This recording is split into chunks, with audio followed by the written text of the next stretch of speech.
நம்முடைய ஆண்டவராகிய தேவனுக்கு பலவிதமான பெயர்கள் கொடுக்கப்பட்டிருக்கிறது. நாம் இன்றைக்கு படித்த யாத்திராகமம் 15ஆம் அதிகாரம் 25ஆம் வசனத்திலே ஆண்டவராகிய தேவனுக்கு ஒரு நாமம் கொடுக்கப்படுகிறது. அது என்ன நாமம்? யெகோவா ரஃபா. கர்த்தருடைய வார்த்தை சொல்லுகிறது. இந்த வசனத்தை வாசிப்போம். யாத்திராகமம் 15ஆம் அதிகாரம் 25ஆம் வசனம். மோசே கர்த்தரை நோக்கி கூப்பிட்டான். அப்பொழுது கர்த்தர் மோசேக்கு ஒரு மரத்தை காண்பித்தார். அதை அவன் தண்ணீரில் போட்டவுடனே அது மதுரமான தண்ணீராயிற்று. அங்கே அவர்களுக்கு ஒரு நியமத்தை கட்டளையிட்டு ஒரு நியாயத்தையும் கட்டளையிட்டு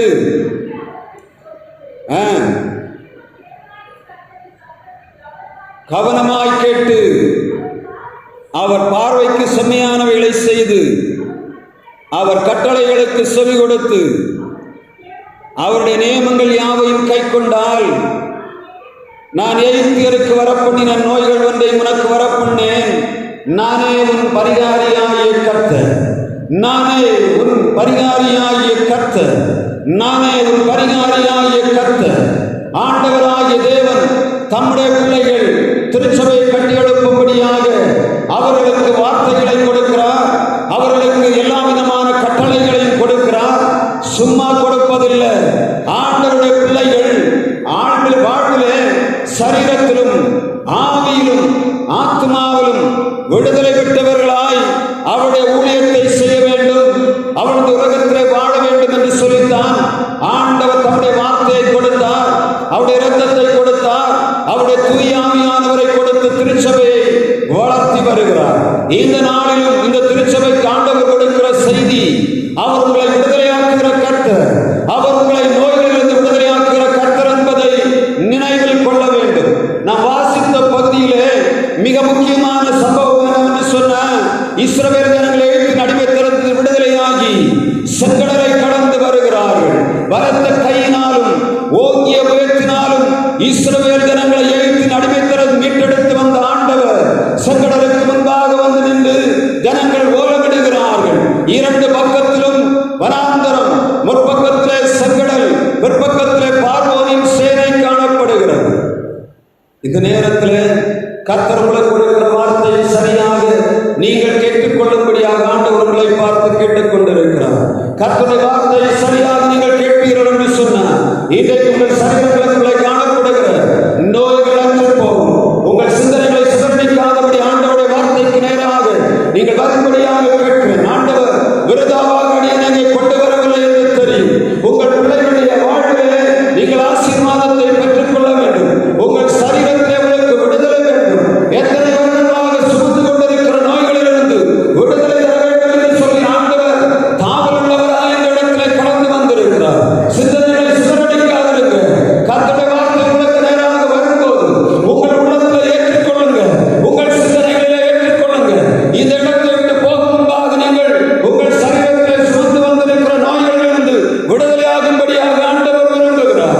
நோயிலிருந்து விடுதலையாகும்படியாக மனிதர்களை தேடி ஓடுகிறீர்கள். யார் யாரையோ தேடி ஓடிக்கொண்டிருக்கிறீர்கள்.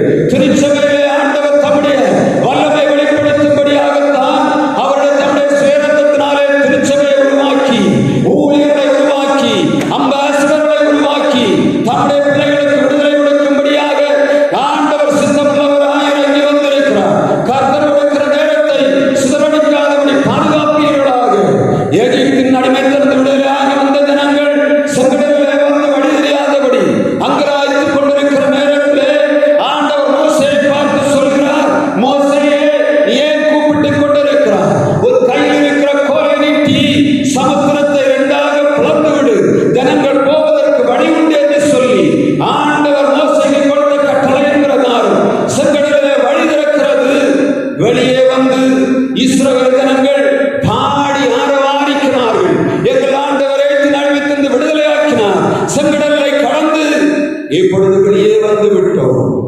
மிகவும் அழகாக பாடிக்கொண்டிருந்த நேரத்தில் இப்பொழுது மிகப்பெரிய சோதனை வருகிறது. என்ன சோதனை? 3 நாட்கள் தண்ணீர் இல்லாமல் ஜனங்கள் அலைய வேண்டிய சூழ்நிலை உருவாகிறது. 3 நாட்களாக தண்ணீர் இல்லாமல் அலைந்து கொண்டிருக்கிற திடீரென்று தண்ணீர் கிடைக்கிறது. மாறா என்ற இடத்தில் வரும்போது அவர்களுக்கு தண்ணீர் கிடைக்கிறது. கிடைத்த தண்ணீர் எப்படி இருந்தது? கசப்பாக இருந்தது. கிடைத்த தண்ணீர் கசப்பாக இருந்தது. அவர்கள் தண்ணீருக்காக தேடிக்கொண்டிருக்கிறார்கள். இப்பொழுது கிடைத்த தண்ணீரோ கசப்பான தண்ணீராக மாறி போய்விட்டது. குடிக்க முடியாது. வாழ்வை தேடினோம், வாழ்வு கிடைத்தது. ஆனால் இப்பொழுதோ அதை வாழ முடியாதபடி அரோசிகமாக மாறி போவது எங்கள் வாழ்வு என்று சொல்லி அவர்கள் அங்கலாய்த்துக் கொண்டிருக்கிறார்கள். திருச்சபையே, ஆண்டவர் கொடுத்த வாழ்வு இப்பொழுது உங்களுக்கு அசந்து போயிருக்கிறதா? மாறாவின் தண்ணீரை மதுரமாய் மாற்றின நம்முடைய ஆண்டவர் இந்த இடத்தில் கடந்து வந்திருக்கிறார். உங்கள் சரீரத்துக்குள்ளே காணப்படுகிற பலவீனம், உங்கள் சிந்தனையிலே காணப்படுகிற போராட்டம், உங்களுக்குள்ளே காணப்படுகிற எல்லா விதமான இந்த கசப்பான வாழ்வு உங்கள் வாழ்வை மதுரமாக வாழ முடியாதபடி செய்து கொண்டிருக்கலாம். ஆண்டவர் சொல்கிறார், உங்கள் கசப்பை மாற்றி உங்கள் வாழ்வில் மதுரத்தை கொடுக்கும்படியாக ஆண்டவர் வந்திருக்கிறார். ஆண்டவர் கசப்பான வாழ்வுகளை இனிப்பாக மாற்றுகிறார். இந்த நேரத்தில் உங்கள் சிந்தனைகளை சிதறடிக்க கூடாது என்று நான் தாபந்தமாக கேட்கிறேன். ஆண்டவருடைய வாழ்வில் கசப்புகளை மாற்றி மதுரமாய் மாற்றுகிற நேரம் உங்கள் வாழ்வு ஆண்டவருக்கு நேராக வர வேண்டும் என்று சொன்னால் நீங்கள் செய்ய வேண்டியது என்ன? அவருடைய வார்த்தையை கவனமாக கேட்க வேண்டும் என்று சொல்லி இந்த யாத்திராகும் 15ஆம் அதிகாரம் 26ஆம் வசனம் சொல்லுகிறது. அவருடைய வார்த்தைக்கு நீங்கள் சரியாக செவி கொடுக்க வேண்டும். உங்கள் வாழ்வின் கசப்புகள் மாற வேண்டும் என்று சொன்னால் ஒவ்வொரு நாளும் திருச்சபைக்கு வருகிறோம், பழைய கசப்புகளே சுமந்து கொண்டு போவோம். வீட்டுக்கு போனால் எப்ப பார்த்தாலும் சண்டை, எப்ப பார்த்தாலும் வைராக்கியங்கள், வீட்டில் கணவன் மனைவிக்குள்ளே நிம்மதி இல்லை. காரணம் என்ன? கர்த்தர் கொடுத்த நல்ல வாழ்வை நாம் கேள்விக்குறியாக்கி விட்டோம். ஆண்டோட வார்த்தையை கேட்காதபடி உலகத்தின் வார்த்தையை கேட்டு உலக மனிதனுடைய வார்த்தையை கேட்டபடியினாலே கசப்பு வாழ்வுகளுக்குள்ளே கிடக்கிறது. இந்த நாள் உங்களுடைய வாழ்விலே கசப்புகளை நீக்கி உங்கள் வாழ்வு மதுரமாக நாளாக மாறுவதாக. உங்களுக்குள்ளே கணவன் மனைவிக்குள்ளே உங்களுடைய பக்கத்து ஜனங்களுக்குள்ளே காணப்படுகிற கசப்புகளை நீக்கி போடும்படியாய் ஆண்டவர் இந்த நாளிலே அவருடைய ஆலயத்திலே பரிமளித்துக் கொண்டிருக்கிறார். யார் யாரெல்லாம் அவருடைய வார்த்தையை கேட்கிறீர்களோ உங்கள் கசப்புகள் மாறி மாறாத தண்ணீரை, மாறாத மதுரமான தண்ணீரை தந்து உங்கள் வாழ்விலே கசப்புகளை நீக்கி அவர் உங்களுக்கு வாழ்வை மதுரமாக்கும்படியாக இந்த நாளிலே இந்த இடத்திலே கடந்து வந்திருக்கிறார். எத்தனை பேர் ஆண்டவருடைய வார்த்தையை கேட்கும்படியாக நீங்கள் ஆவல் உள்ளவர்களாக இருக்கிறீர்கள்? புதன்கிழமை வெள்ளிக்கிழமைகளிலே உங்கள் ஆராதனைகளில் எத்தனை பேர் வருகிறீர்கள்? நான் ஆலயத்தை நடத்தி கொண்டிருக்கிறபடினாலே எனக்கு தெரியும். புதன்கிழமை, செவ்வாய்க்கிழமை, வியாழக்கிழமை எங்களுக்கு ஆராதனை உண்டு. மிக சொற்பமாக வருகிறார்கள். கேட்டால் சொல்லுகிறார்கள், ஏராளமான பிரச்சனை இருக்கிறது. பிரச்சனைக்கு தீர்வு எங்கே இருக்கிறது என்பது தெரியாதபடி ஜனங்கள் இப்பொழுது பிரச்சனையை கொடுக்கிற மனிதர்கள் பின்னாடி தேடி போகிறார்கள். எப்பொழுது பிரச்சனையை தீர்க்கக்கூடிய சர்வவல்லமையுள்ள ஆண்டவரை நோக்கி பார்க்கிறார்களோ அவருடைய பிரச்சனையிலிருந்து விடுதலை உண்டு. கசப்பான வாழ்வை சுமந்து கொண்டிருக்கிற அன்பு சகோதரனே, உன் அண்ணனை தேடி, உன் அக்காவை தேடி, உன்னுடைய மற்ற மனிதர்களை தேடி, உறவினர்களை தேடி உன்னுடைய வாழ்விலே செழிப்பு உண்டாகுமா, என் வாழ்விலே ஒரு மதுரம் உண்டாகுமா என்று தேடிக்கொண்டிருக்கிற அன்பு சகோதரனே, சகோதரியே, ஆண்டோடைய வார்த்தை மாத்திரம்தான் உன் வாழ்விலே மதுரம் கொடுக்கக்கூடியதாக வெளிப்படுகிறது. உலகத்திலே எந்த மனிதனுடைய வார்த்தை, எந்த மனிதனுடைய ஆலோசனைகளும் உன் வாழ்வை செழிப்புக்கு நேராக நடத்தாது என்பதை நினைவில் கொண்டு உங்கள் ஆலயத்தில் செய்யப்படுகிற எல்லா ஆராதனைகளிலும் கலந்து கொள்ளும்படியாக ஆண்டவர் உங்களை தாமதமாக கேட்கிறார். காரணம் என்ன தெரியுமா? வாழ்விலே கசப்புகள் வருகிறது. பிள்ளைகள் கீழ்ப்படியாதவர்களாய் மாறி போனார்கள். பிள்ளைகள் இந்த தொலைபேசிகளுக்கு, அலைபேசிகளுக்கு அடிமைகளாக போனார்கள். நாம் அதற்குள்ளே விழுந்து கிடக்கிறோம். கிடைக்கிற நேரமெல்லாம் இந்த அடிமைத்தனத்துக்குள்ளே சிக்கி வாழ்வு கசப்பாகி கிடக்கிறது. வாழ்விலே செய்ய வேண்டிய பணிகளை செய்ய முடியாதபடி வாழ்வு கசப்பாய் கிடக்கிறது என்பதை நீங்கள் நினைவில் கொள்ள வேண்டும். ஆண்டவருக்கு கொடுக்க வேண்டிய நேரத்தை எங்கே கொடுக்கிறீர்கள் என்பதை நீங்கள் நினைவில் கொண்டு பணி செய்ய வேண்டும் என்று சொல்லி ஆண்டவர் விரும்புகிறார். புதன்கிழமை வெள்ளிக்கிழமை உங்களுடைய ஆராதனையிலே எத்தனை பேர் கலந்து கொள்ளுகிறீர்கள் என்பதை நீங்கள் ஒரு நிமிடம் உங்கள் சிந்தனையிலே உங்கள் நெஞ்சங்களிலே கை வைத்து சொல்ல வேண்டும். அந்த நேரங்களிலே தெருவிலே உட்கார்ந்து கதை பேசிக் கொண்டிருக்கிறோம், அரசியல் பேசிக் கொண்டிருக்கிறோம், எதையோ செய்து கொண்டிருக்கிறோம். ஆண்டவருடைய சமூகத்தில் வரும்படியாக ஆண்டவர் இந்த சுதேஷ மிஷனரி சங்கம் 2026ஆம் தேதி உங்களுக்கு அழைப்பு கொடுக்கிறார். உங்கள் ஆண்டவர் அவர் சொல்லுகிறதை செய்கிற ஆண்டவர். நீங்கள் அவருடைய சட்டத்துக்கு செவி கொடுக்கும் போது உங்கள் வாழ்விலே மதனத்தை உண்டாக்கும்படியாக ஆண்டவருடைய வார்த்தையின் மூலமாக ஆணைத்தரமாக உங்களுக்கு செய்தியாக வைக்கப்படுகிறது.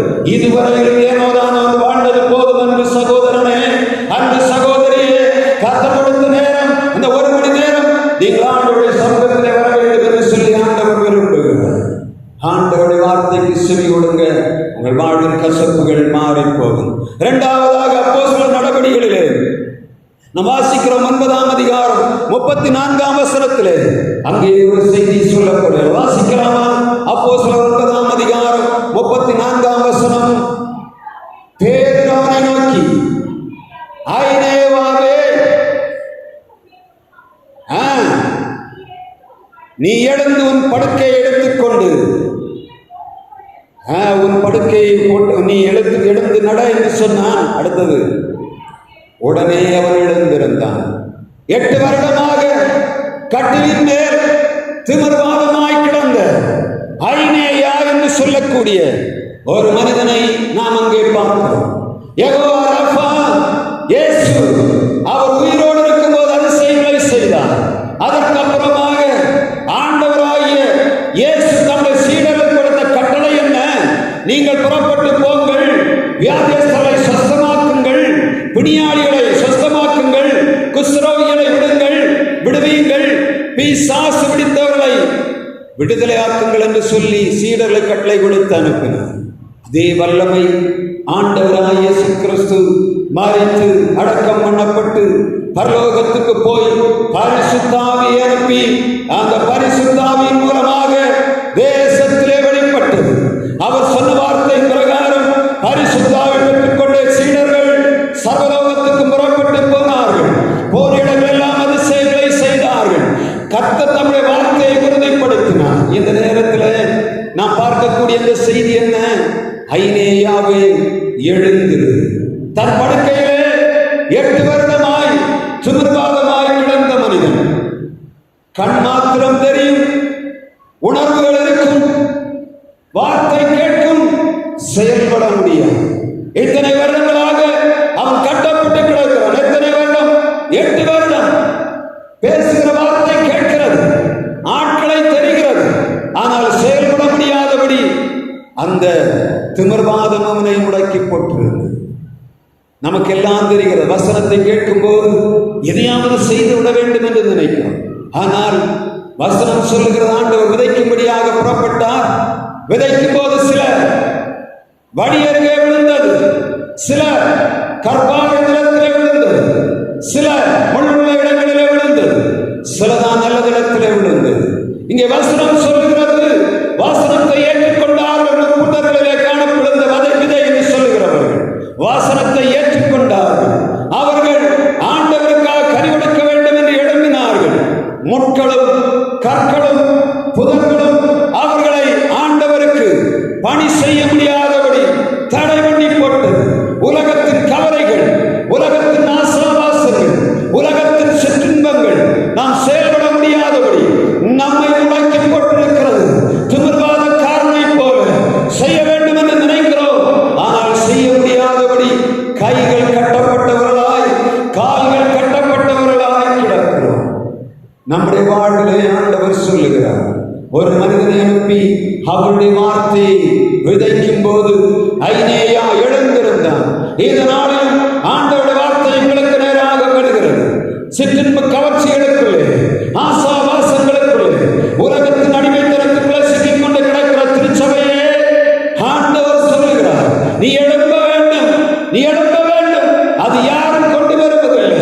திமிர்வாதக்காரனை பார்த்து இயேசு சொன்னார், உன் பாவங்கள் மன்னிக்கப்பட்டது, எழுந்து நட என்று சொன்னார். அவன் எழும்பினான். பாவத்தின் அடிமைத்தனத்துக்குள்ளே சிக்கிக் கொண்டு கிடக்கிற உன்னை கொண்டாட ஒன்றுமே செய்ய முடியாது. நீ எழுப்பினால் மாத்திரம்தான் உன் குடும்பத்திற்கு ஆசீர்வாதம், உன் சமுதாயத்துக்கு ஆசீர்வாதம், உன்னை சுற்றி இருக்கிற ஜனங்களுக்கு ஆசீர்வாதம், திருச்சபைக்கு ஆசீர்வாதம், நம்முடைய தேசத்துக்கு நீ ஆசீர்வாதமாய் மாற வேண்டும் என்று சொன்னார். நீ எழும்ப வேண்டும்.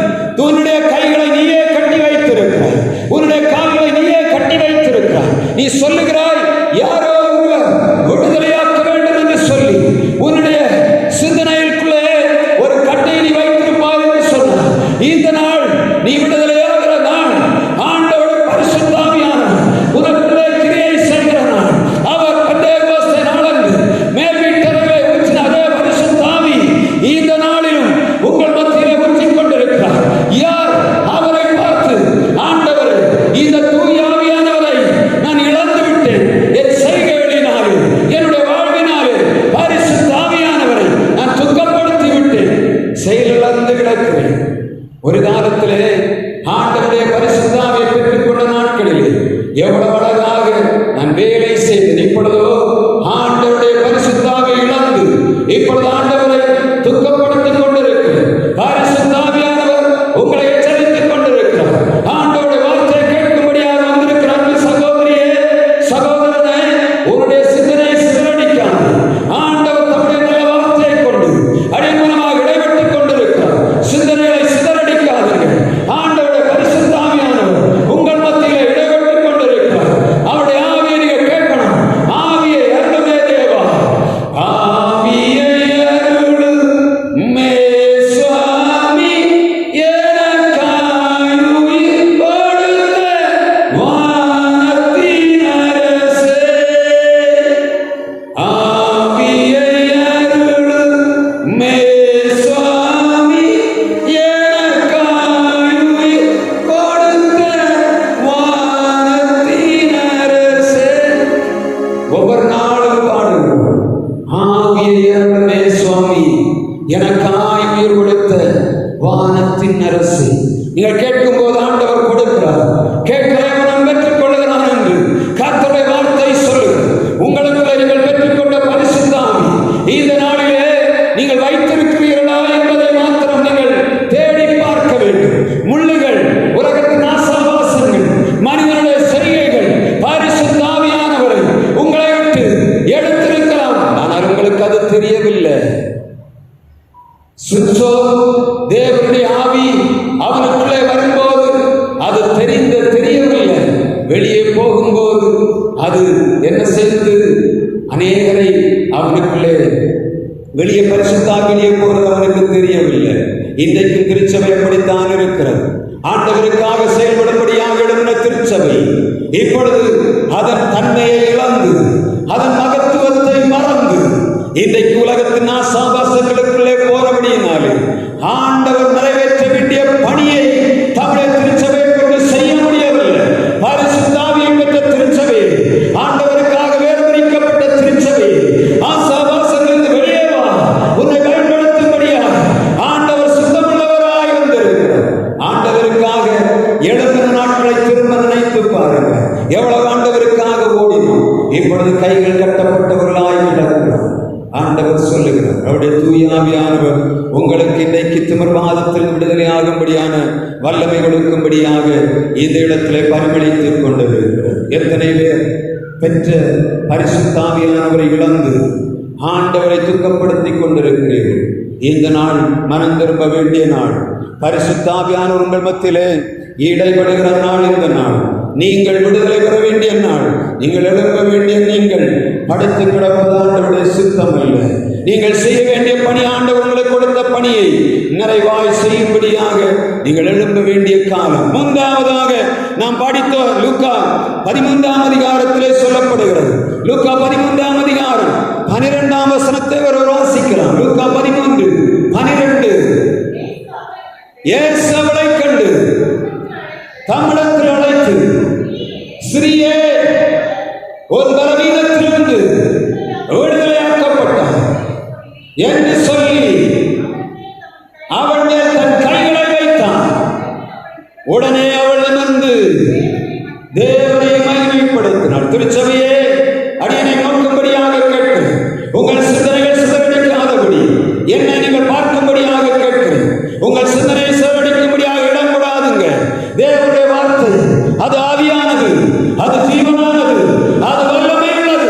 திருச்சபையில கடந்து வந்திருக்கிற அன்பு சகோதரியே, சிந்தனையை சிதறடிக்காது. கர்த்தர் உனக்கு ஆசீர்வாதத்தை கொடுக்கும்படியாக தம்முடைய நல்ல வார்த்தையை கொண்டு இடைப்பட்டுக் கொண்டிருக்கிறார். இந்த நேரத்திலும் உங்களுடைய சிந்தனை சிதறடிப்பீர்கள் என்று சொன்னார்.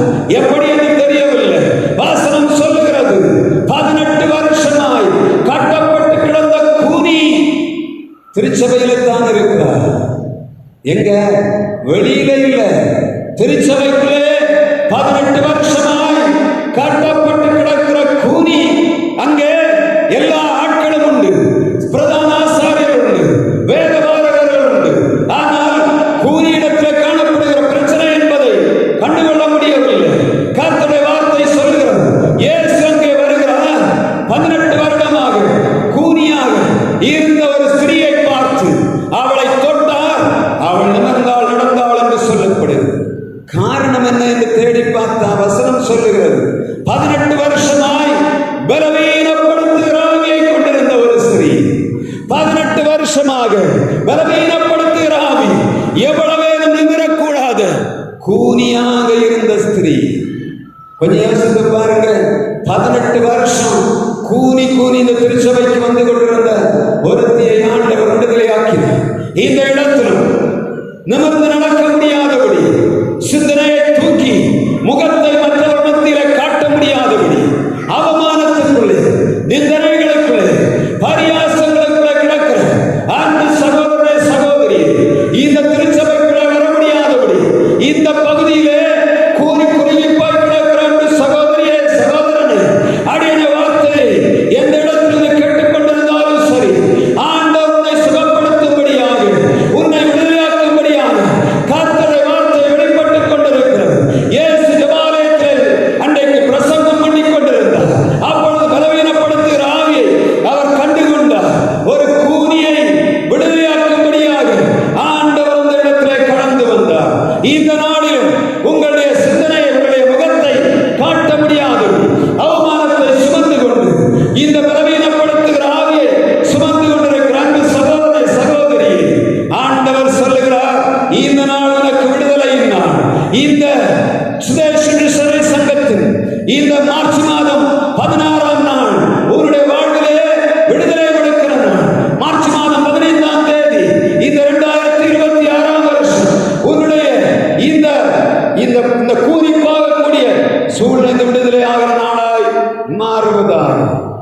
நாம் கூனியாய் கிடக்கிறோம். அநேகரை கூனிகளாக்கி வைத்திருக்கிறோம். எப்பொழுது பார்த்தாலும் பிறர் செய்த காரியங்களை வருடக்கணக்காக சுமந்து கொண்டு அவர்கள் மேல் கல்லறைகிற அன்பு சகோதரனே, அன்பு சகோதரியே, முதலாவது நானே கூனியாயிருக்கிறேன். ஆனால் நான் யாரை எரிந்து கொண்டிருக்கிறேன் என்பது தெரியவில்லை. ஆண்டவர் சொன்னார், நீ உன் கண்ணில் இருக்கிற உத்திரத்தை உணராமல் உன் சகோதரன் கண்ணில் இருக்கிற துரும்பை பார்க்கிறது என்ன? நாம் கூனியாய் கிடக்கிறோம். ஆனால் பிறரை நாம் காயப்படுத்திக் கொண்டிருக்கிறோம். கற்களின் மூலமாக, நம்முடைய வார்த்தைகளின் மூலமாக பிறர் எழுந்து நிமிர்ந்து நடக்க முடியாதபடி நம்முடைய வார்த்தைகள் அநேகரை கூனியாக்கி வைத்திருக்க. கொஞ்சம் தேடி பாருங்க. நம்முடைய வார்த்தையினாலே கூனியாக்கப்பட்டவர்கள் இந்த திருச்சபை சுற்றிலும் கிடக்கிறார்கள். ஆண்டவர் சொல்லுகிறார், முதலாவது நீங்கள் விடுதலையாக வேண்டும். அப்பொழுது ஆண்டவர் உங்களை சுற்றிலும் கூனிகளாய் கிடக்கிற அநேகரை கொண்டு வரும்படியாக ஆவலுள்ளவராய் பேசிக் கொண்டிருக்கிறார். ஆண்டவருடைய மகிமையுள்ள பிரசன்னம் இந்த இடத்தை ஆளுநர் செய்து கொண்டிருக்கிறது. அடிய நல்ல ஆண்டவருடைய வல்லமையுள்ள பிரசன்னம் இந்த இடத்தை ஆண்டு கொண்டிருக்கிறது. கர்த்தருடைய வார்த்தை ஆவியானது, கர்த்தருடைய வார்த்தை ஜீவனானது. அது இருபுறம் கருப்புள்ள பட்டயத்தை காட்டிலும், எந்த பட்டயத்தை காட்டிலும் கூர்மையான பட்டயம் அது உங்களுக்குள்ளே ஓடுருவை பாய்ந்து கொண்டிருக்கிறது. நீங்கள் முதலாவது எழும்ப வேண்டும்.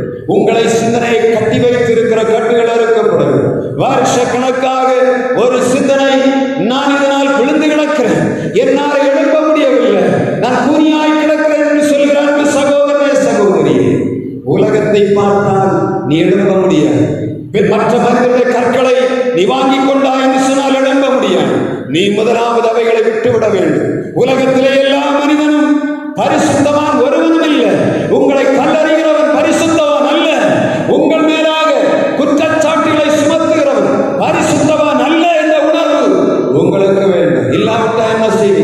அவனை பார்த்தவன நமக்கு தோணும், ஐயோ இவனை பார்த்தா எப்படி இருக்கு, என்னை பார்த்தவன பழையதை சொல்லுவான். அதை நினைக்கப்படாது, உடனே கேட்கணும், இவன் பரிசுத்தவானா? புரியுதா? நீங்க எழும்பணும்னா ஒரே ஒரு சீக்ரெட் தான் இருக்கு.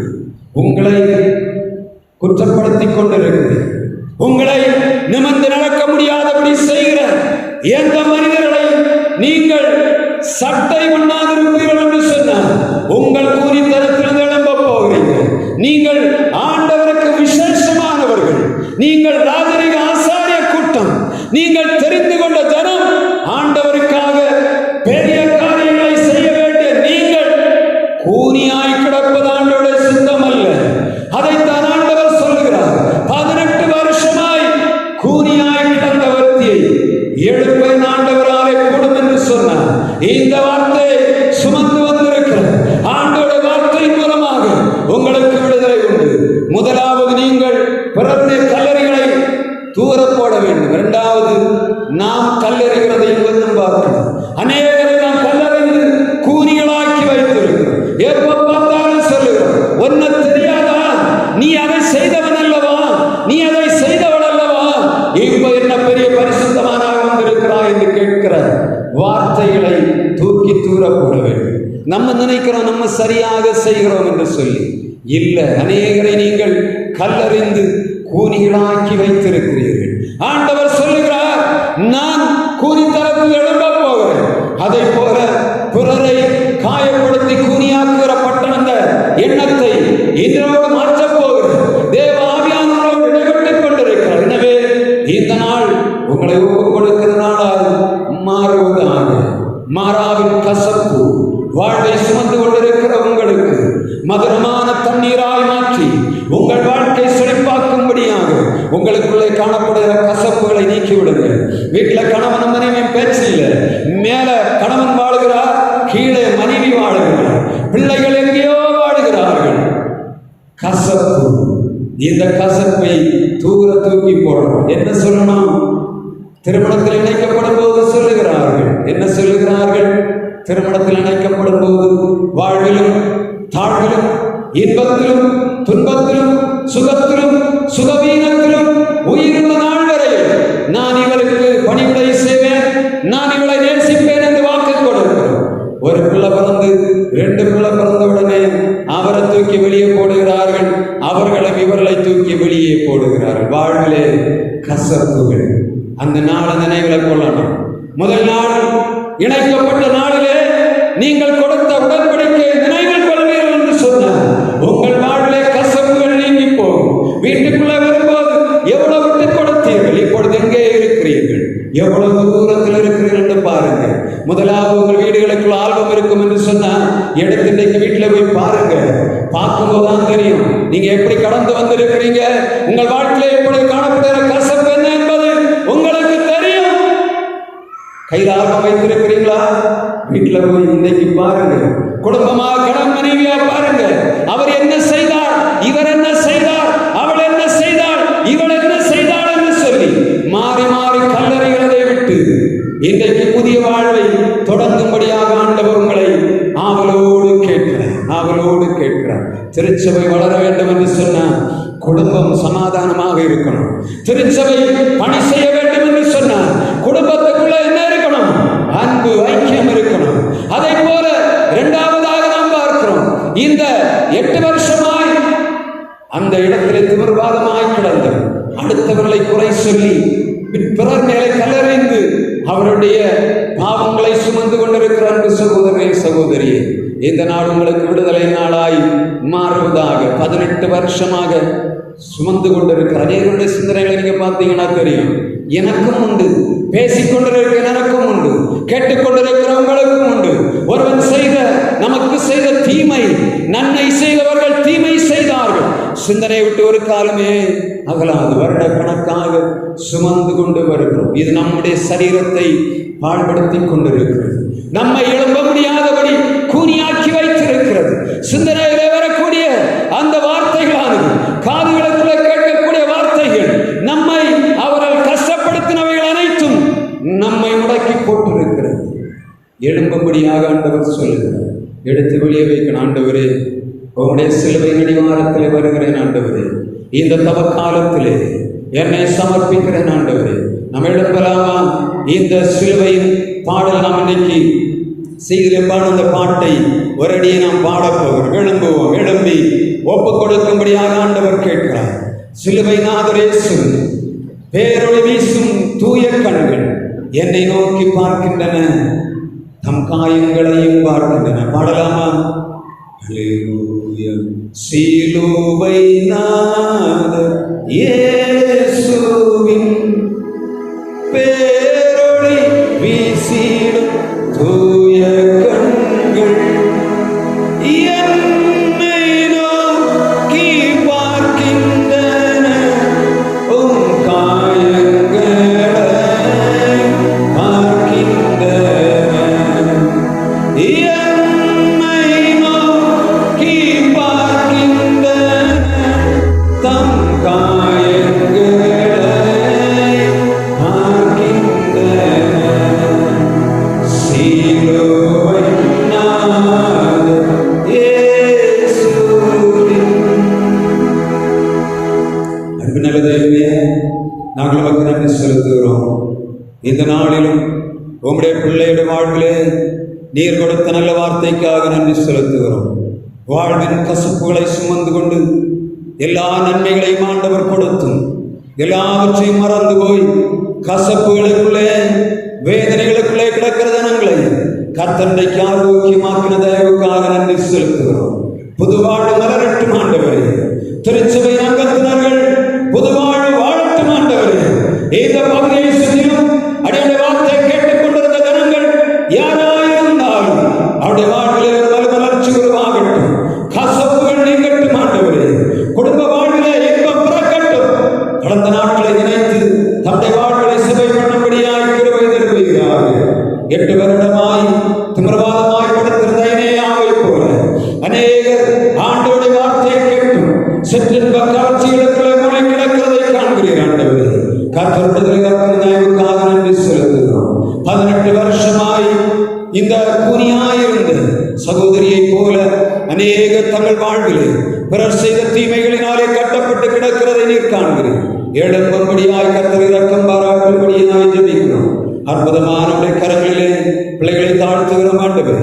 இந்த சுதேஷ் மிஷனரி சங்கத்தின் பணிவிடைக்கும் தங்கள் கைகளை தாராளமாய் திறந்து கர்த்தாவே, இந்த தேசத்திலே இந்த வருடத்திலே இந்த தெருவுக்கடை சபையிலிருந்து திரளான ஜனங்கள் ஏராளமாய் ஆண்டவருக்கு கொடுத்து இந்த சுதேஷ் மிஷனரி பணி சங்கத்தை தாங்கினார் என்ற சாட்சி கேட்கும்படியாய் கிருபைதார். அவருடைய கையின் பிரயாசங்களை ஆசீர்வதிப்பீராக. கொடுக்கிற ஜனங்களுக்கு கொடுக்கிற குறையில்லாதபடி கர்த்தர் கொடுக்கும்படியாய் ஜெபிக்கிறோம். திருக்கரங்களை தாழ்த்தி ஒப்பு கொடுக்கிறோம். உங்களுடைய பிள்ளைகளை ஆசீர்வதித்தருக்கும்படியாய் ஜெபிக்கிறோம். உங்களுடைய திருப்பாதம் நாங்கள் எங்களை தாழ்த்தி சமர்ப்பிக்கிறோம். இறைவன் இயேசு கிறிஸ்து நாமத்தில் ஜெபிக்கிறோம் எங்கள் ஜீவனுள்ள நல்ல பிதாவே. ஆமென்.